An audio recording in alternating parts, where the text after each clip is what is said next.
Hello everybody, today आज हम discuss करेंगे the neutral point in charges system. जब बहुत सारे चार्ज का सिस्टम होगा तो उसमें हम न्यूट्रल पॉइंट को आज इन चार्ज सिस्टम, बहुत सारे चार्ज हैं उनमें हम सिस्टम है कोई, उनमें न्यूट्रल पॉइंट कहाँ होगा। ये इलेक्ट्रिक फील्ड की हम बात करी थी कल हमने कि न्यूट्रल नेट इलेक्ट्रिक फील्ड कैसे निकालते हैं, ये कल हमने डिस्कस किया था।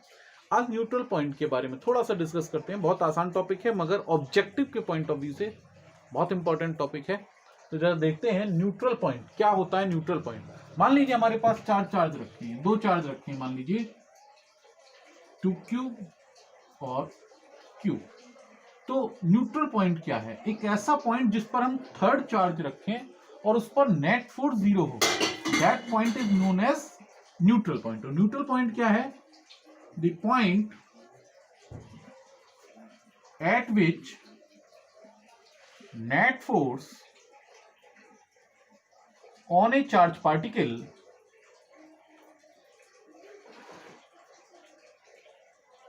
is 0। मतलब एक पॉइंट पर यदि हम चार्ज पार्टिकल को रखें और उस पर नेट फोर्स 0 हो, ऐसे पॉइंट को बोलते हैं न्यूट्रल पॉइंट। अब न्यूट्रल पॉइंट डिस्कस करते हैं कैसे हम न्यूट्रल पॉइंट का पता लगाएंगे।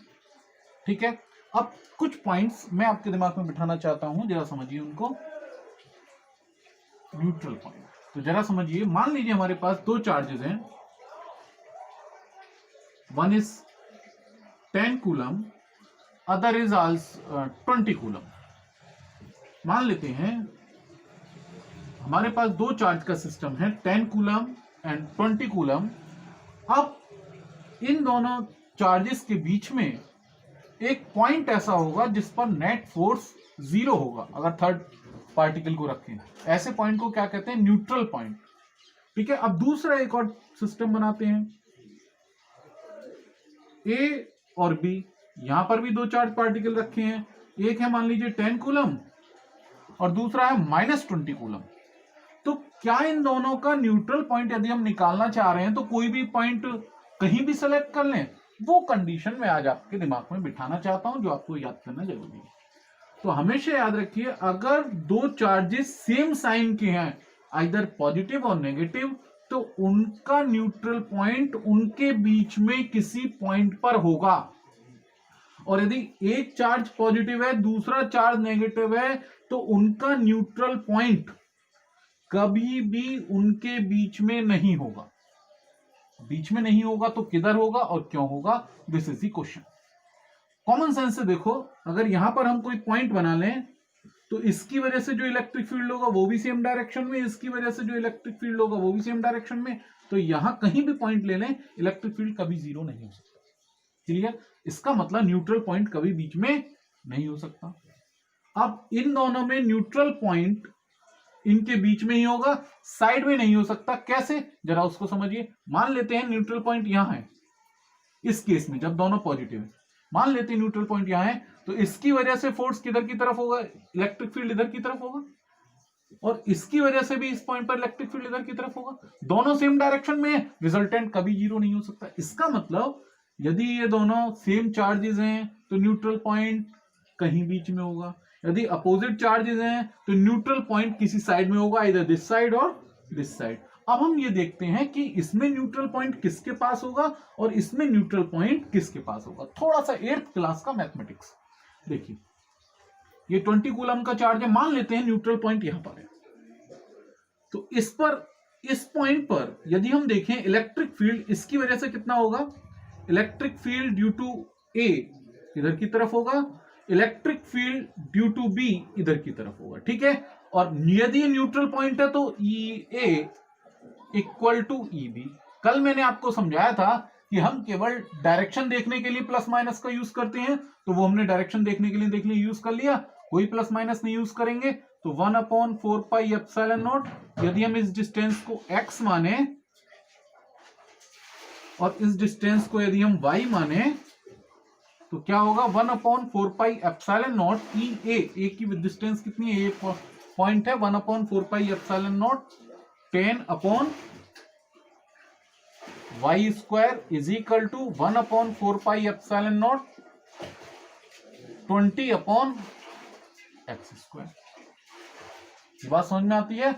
अब ये सब पिट गए और रिजल्ट कितना आएगा, जरा इसको सॉल्व करके आप देखें तो कितना आएगा। ये तो कॉमन सेंस है, अपने आप लगा लीजिए। 10 2 10 2 तो 2y square is equal to X square और x is equal to √2y। इसका मतलब ये x वाली डिस्टेंस बड़ी होगी, √2 का मल्टीप्लाई हो रहा है 1.41, अरे अप्रोक्सीमेटली, ठीक है। इसका मतलब क्या हुआ, x वाली डिस्टेंस बड़ी होगी y वाली से। x वाली बड़ी का मतलब क्या है, ये न्यूट्रल पॉइंट किसके पास होगा, it is near to smallest charge. तो पॉइंट क्या निकल के आया, अगर दो चार्जेस हैं उनका न्यूट्रल पॉइंट, यदि सेम चार्जेस हैं उनका न्यूट्रल पॉइंट उनके बीच में किसी पॉइंट पर होगा, मगर किसके समीप होगा, किसके नियर होगा, it is near to smaller charges. Option objective बना देगा, आजकल ऑब्जेक्टिव क्वेश्चन बनाएगा तो लिख देगा, तो उसमें आप क्लियर देख सकते हो छोटे वाले से कम डिस्टेंस पर जो होगा वो आंसर होने के चांसेस है। बाई चांस 3 ऑप्शन आपको ऐसे रख दे कि जिसमें इससे डिस्टेंस कम है तो वो तीनों गलत हो गए, ऑटोमेटिकली ये वाला सही हो गया।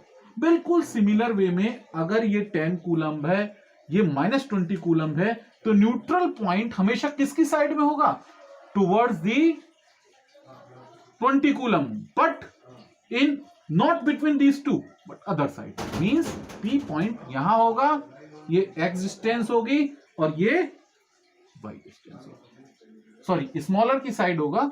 स्मॉलर यहां हमारा मैग्नीट्यूड में 10 वाला है तो इधर की तरफ पॉइंट भी होगा, ठीक है। ये डिस्टेंस x होगी, ये डिस्टेंस यदि y होगी, तो x और y में रिलेशन आप इस तरह से बड़ी आसानी से निकाल सकते हो।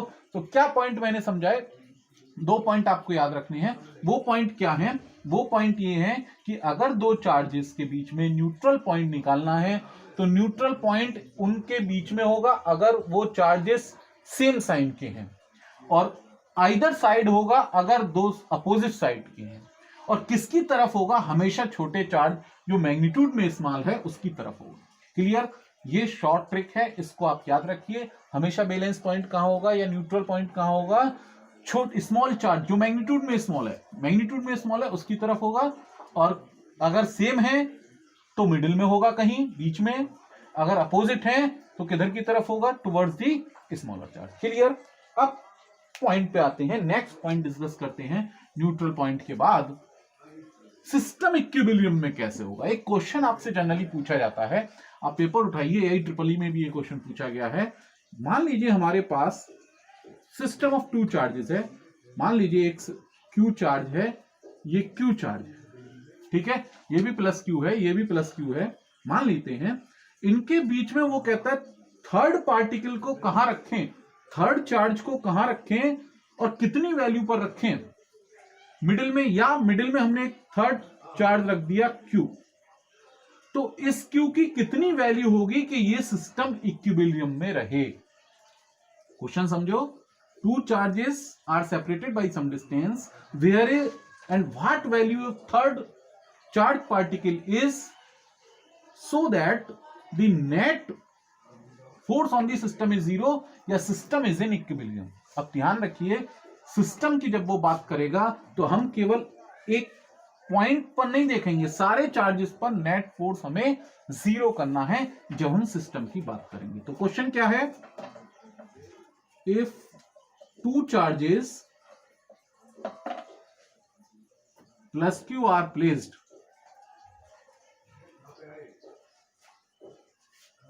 and by some distance and a third charge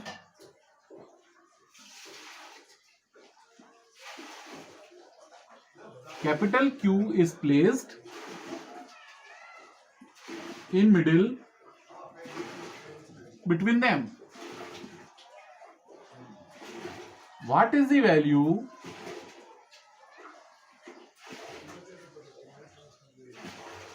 of Q so that system is in equilibrium।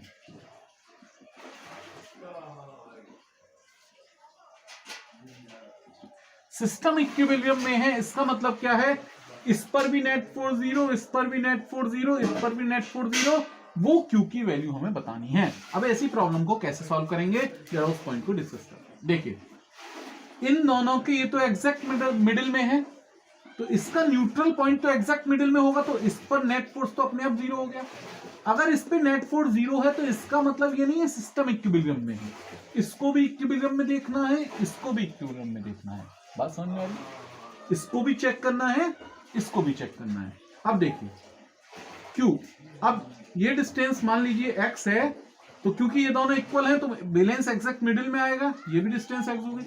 अब एक बात बताइए, इस पर नेट फोर्स जीरो होना चाहिए, तो इस पर नेट फोर्स कितना होना चाहिए, जीरो होना चाहिए। इसका मतलब क्या हुआ, इसकी वजह से तो हमें पता है इस पर फोर्स इस डायरेक्शन में होगा।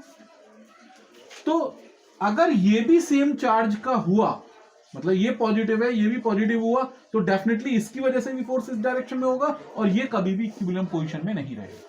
इसका मतलब अगर इसको हमें इक्विलिब्रियम में लाना है तो डेफिनेटली इसका साइन और इसका साइन अपोजिट होगा, जब ही तो अट्रैक्शन होगा। बात समझ में आ रही है? मींस इसको मान ले 1, इसको मान ले 2, इसको मान ले 3, तो फोर्स ऑन 1 ड्यू टू 2 की डायरेक्शन ये होगी, और फोर्स ऑन 1 ड्यू टू 3 की डायरेक्शन ये होगी, जब ये इक्विलिब्रियम में रहेगा। बात समझ में आती कि नहीं? इसका मतलब ये हुआ, इसको इक्विलिब्रियम में रखने के लिए क्या करना पड़ेगा, इसको डायरेक्शन, इसका क्या वैल्यू होगी, माइनस में। ठीक है, माइनस में होगा, ये पहचान पड़ गई, क्योंकि अगर सेम डायरेक्शन ले लेंगे तो रिपल्सन हो जाएगा, मामला गड़बड़ हो जाएगा। तो आगे बढ़ते हैं कि इसकी वैल्यू कितनी होगी, वो वैल्यू निकालते हैं। अब देखिए इसकी वजह से फोर्स कितना, ये फोर्स और ये फोर्स इक्वल होने चाहिए। डायरेक्शन तो हमने पता लगा लिया, कि डायरेक्शन से क्या पता चला कि इसका साइन और इसका साइन दोनों अपोजिट हैं। अगर अपोजिट नहीं होते तो ये नहीं लगा पाते। क्लियर है? तो F12 is equal to F13, तो 1/4 पाई एप्सिलॉन नॉट, इसकी वजह से इस फोर्स निकालना है, तो Q अपॉन कितना डिस्टेंस है ये, X square is equal to 1/4 pi epsilon not Q upon 2x square. ठीक है, देखिए कुछ टर्म्स कैंसिल हो गए। यहां हमने डायरेक्शन के रिप्रेजेंटेशन के लिए यहां नोटेशन ले लिया, इसने यहां नहीं लिया डायरेक्शन का सिंबल, तो क्या हो गया, मैग्नीट्यूड में Q की वैल्यू कितनी हो गई, ये मैग्नीट्यूड है, एक तरह से समझ सकते हैं। ठीक है, कितनी वैल्यू हो गई निकाल के हिसाब देखिए, तो क्या आया, Q is equal to Q by 4, या Q is equal to Q by 4, मगर माइनस का, because we discuss it is of opposite,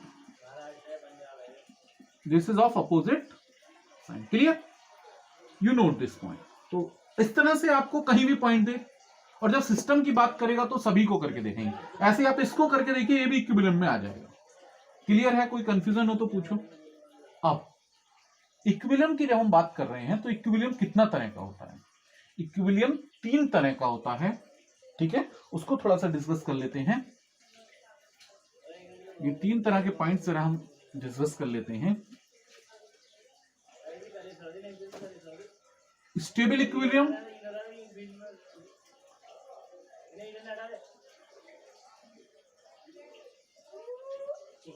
unstable equilibrium,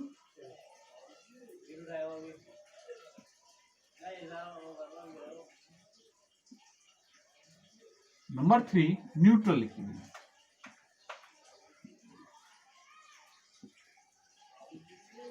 stable equilibrium क्या है? फॉर एन एग्जांपल,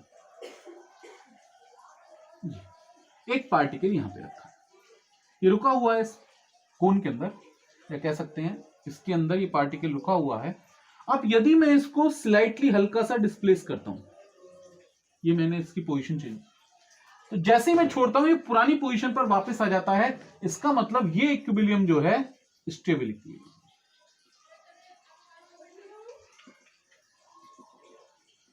ठीक है, दूसरा पॉइंट, ये पार्टिकल है या चार्ज है, इसको मैं थोड़ा सा डिस्प्लेस करता हूं तो अपनी पुरानी पोजीशन पर वापस नहीं आता, नई पोजीशन ले लेता हूं, लेगा कि नहीं? तो ये हो गया unstable equilibrium.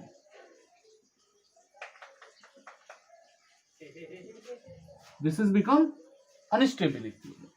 Third point discuss करते हैं न्यूट्रल इक्विलिब्रियम। न्यूट्रल इक्विलिब्रियम का मतलब मैं जहां डिस्प्लेस करके इसको छोड़ूंगा एग्जैक्ट दैट पोजीशन पर रहेगा, ना तो वो आगे जाएगा ना पीछे आएगा, that is known as neutral equilibrium.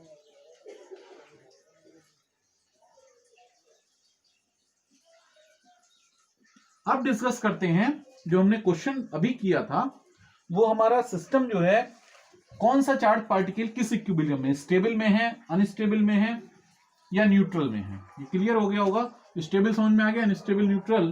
तो जरा डिस्कस करते हैं। ये हमारे पास दो चार्ज पार्टिकल थे, ये थर्ड हमने यहां रखा था जिसकी वैल्यू कितनी थी -q/4, अभी हमने डिस्कस करके निकाला था, ठीक है। इसको स्मॉल q मान लेते हैं। तो एक बार बताइए, ये डिस्टेंस x थी, ये डिस्टेंस भी x थी, अगर इन दोनों की वजह से लगने वाला फोर्स सेम है तो बताओ इसको स्लाइटली अगर मैं डिस्प्लेस करूं यहां से तो वापस इसमें आएगा या नई पोजीशन ले लेगा? समझ रहे हो? वापस इसमें आ जाएगा या नई पोजीशन ले लेगा? This is the question for you. तो आप इसको करके देखिएगा और बताइएगा ये सिस्टम स्टेबल में है, अनस्टेबल में है या न्यूट्रल इक्विलिब्रियम। ये मत समझिए सिलेबस, ये पॉइंट्स जो आपके कंसेप्चुअल क्वेश्चंस होते हैं वो ऐसे ही बनते हैं, वो सिलेबस रटने से कुछ नहीं होगा, रटने से कुछ नहीं होगा। इस तरह से अंडरस्टैंडिंग कीजिए। और मैंने जितने भी वीडियो बनाई है मैंने सिलेबस एकदम से नहीं किया है, मैंने जिस पॉइंट में स्टूडेंट्स को प्रॉब्लम क्रिएट होती है I discuss all this points. Okay, बाकी कल मिलते हैं। ओके।